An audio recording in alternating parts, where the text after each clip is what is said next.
अगर तुम्हारे सारे विचार अचानक गायब हो जाएं, तो क्या तुम भी गायब हो जाओगे? अगर तुम्हारी सारी यादें मिटा दी जाएं, तो क्या तुम अस्तित्व में रहना बंद कर दोगे? अगर तुम्हारी पर्सनालिटी बदल जाए, तो क्या तुम कोई और बन जाओगे?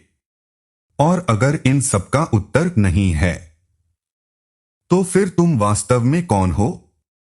पिछले एपिसोड में हमने साक्षी भाव को समझा था।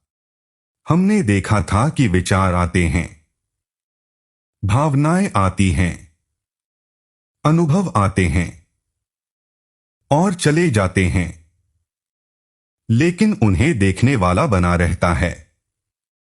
आज अष्टावक्र उससे भी गहरा प्रहार करते हैं। आज वे केवल शरीर को नहीं, बल्कि मन को भी तुमसे अलग कर देते हैं। ध्यान से सुनो। जब कोई तुमसे पूछता है, तुम कौन हो, तो शायद तुम अपना नाम बताते हो, अपना काम बताते हो, अपनी कहानी बताते हो। लेकिन अगर मैं तुमसे पूछूं, इन सबके पीछे कौन है, तो यहीं से आध्यात्मिक यात्रा कठिन हो जाती है। क्योंकि शरीर से दूरी बनाना आसान है, लेकिन मन से दूरी बनाना लगभग असंभव लगता है। हम पूरे दिन क्या कहते रहते हैं? मैं दुखी हूं, मैं परेशान हूं, मैं तनाव में हूं, मैं गुस्से में हूं। लेकिन अष्टावक्र कहते हैं, रुको, जरा देखो, क्या तुम वास्तव में दुख हो, या दुख अभी तुम्हारे भीतर प्रकट हुआ है? क्या तुम वास्तव में गुस्सा हो, या गुस्सा आया है और कुछ देर बाद चला जाएगा? एक बादल आसमान में आता है, कुछ देर ठहरता है, फिर गायब हो जाता है। क्या आसमान भी उसके साथ चला जाता है? नहीं, आसमान बना रहता है। अष्टावक्र कहते हैं, मन के विचार भी ऐसे ही हैं। वे आते हैं, ठहरते हैं और चले जाते हैं। लेकिन तुम वह आसमान हो। एक छोटी कहानी सुनो। एक आदमी नदी के किनारे बैठा था। नदी में पत्ते बह रहे थे। अचानक उसने सोचा, अगर मैं हर पत्ते को पकड़ने लगूं, तो क्या होगा? वह थक जाएगा, घबरा जाएगा, परेशान हो जाएगा। फिर उसे समझ आया, पत्तों को बहने देना ही आसान है। यही हमारे विचारों के साथ भी है। हम हर विचार को पकड़ लेते हैं, हर भावना को पकड़ लेते हैं, हर डर को पकड़ लेते हैं और फिर कहते हैं, मेरा मन बहुत परेशान है। लेकिन क्या कभी तुमने देखा है कि विचार अपने आप आते हैं? तुमने उन्हें बुलाया नहीं, तुमने तय नहीं किया कि अगला विचार क्या होगा, फिर भी वह आ गया। अब सोचो, अगर तुम विचारों को नियंत्रित नहीं कर रहे, तो क्या तुम वास्तव में वही हो?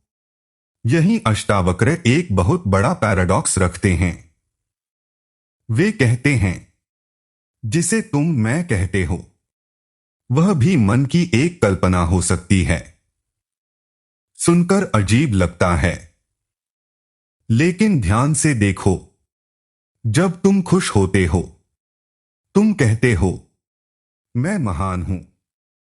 जब तुम असफल होते हो, तुम कहते हो, मैं बेकार हूं। एक ही व्यक्ति, दो विपरीत निष्कर्ष। तो सच कौन सा है? सच यह है कि दोनों ही विचार हैं।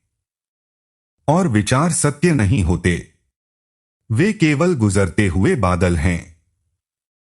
रुको, अभी अपनी आंखें बंद करो। एक मिनट के लिए कोई भी विचार आने दो। उसे मत रोको, उसे मत बदलो। बस देखो, क्या तुमने देखा?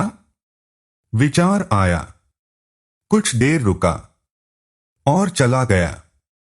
फिर दूसरा आया, फिर तीसरा, लेकिन उन्हें देखने वाला वही रहा। यही साक्षी है, यही चेतना है, यही तुम्हारा वास्तविक स्वरूप है। अष्टावक्र कहते हैं, तुम इमोशंस भी नहीं हो। ध्यान से देखो, एक दिन तुम बेहद खुश होते हो, दूसरे दिन उदास, तीसरे दिन सामान्य। अगर इमोशंस ही तुम होते तो तुम्हारी पहचान हर घंटे बदल जाती, लेकिन ऐसा नहीं होता। क्यों? क्योंकि भावनाएं बदलती हैं, तुम नहीं। अब मेमोरीज की बात करते हैं। कितने लोग अपने अतीत में जी रहे हैं? कोई बचपन की चोट लेकर बैठा है, कोई पुराने रिश्ते का दर्द लेकर बैठा है, कोई 10 साल पुरानी गलती लेकर बैठा है, और धीरे धीरे मेमोरी ही आइडेंटिटी बन जाती है। लेकिन अष्टावक्र पूछते हैं, जो उस मेमोरी को देख रहा है, क्या वह मेमोरी है या कुछ और? यही पूरा खेल है।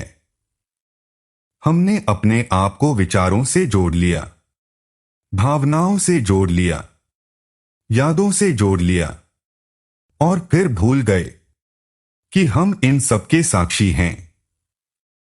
कल्पना करो, तुम एक सिनेमा हॉल में बैठे हो, फिल्म में युद्ध चल रहा है, लोग रो रहे हैं, लोग मर रहे हैं, लेकिन स्क्रीन पर कुछ असर नहीं होता। फिल्म बदलती रहती है, स्क्रीन वही रहती है। अष्टावक्र कहते हैं, तुम स्क्रीन हो, जीवन की घटनाएं फिल्म हैं, और जिस दिन यह बात अनुभव में उतर जाएगी, तुम्हारे जीवन में एक अद्भुत परिवर्तन आएगा। विचार आएंगे, लेकिन तुम्हें बहाकर नहीं ले जाएंगे। भावनाएं आएंगी, लेकिन तुम्हें डुबो नहीं पाएंगी। यादें आएंगी, लेकिन तुम्हें कैद नहीं कर पाएंगी, क्योंकि पहली बार तुम्हें पता होगा कि तुम मन नहीं हो, तुम विचार नहीं हो, तुम इमोशंस नहीं हो, तुम मेमोरीज नहीं हो, तुम पर्सनालिटी भी नहीं हो। तुम वह हो जो इन सबको देख रहा है। और शायद यही अष्टावक्र का सबसे क्रांतिकारी संदेश है। तुम्हें मन को जीतने की जरूरत नहीं, तुम्हें मन को बदलने की जरूरत नहीं। तुम्हें केवल यह पहचानना है कि तुम मन नहीं हो, और जब यह पहचान गहरी हो जाती है, तो भीतर एक ऐसी शांति जन्म लेती है जो किसी परिस्थिति पर निर्भर नहीं होती। अगले एपिसोड में हम एक और भी गहरे प्रश्न में उतरेंगे। अगर तुम शरीर नहीं और मन भी नहीं, तो फिर तुम वास्तव में कौन हो? अगर इस वीडियो ने तुम्हें सोचने पर मजबूर किया हो, तो चैनल को सब्सक्राइब जरूर करो, वीडियो को लाइक करो, ताकि यह ज्ञान उन लोगों तक भी पहुंचे जो अभी भी अपने विचारों को ही अपना स्वरूप समझ बैठे हैं। मैं मिलूंगा अगले एपिसोड में। तब तक शांत रहो, सजग रहो।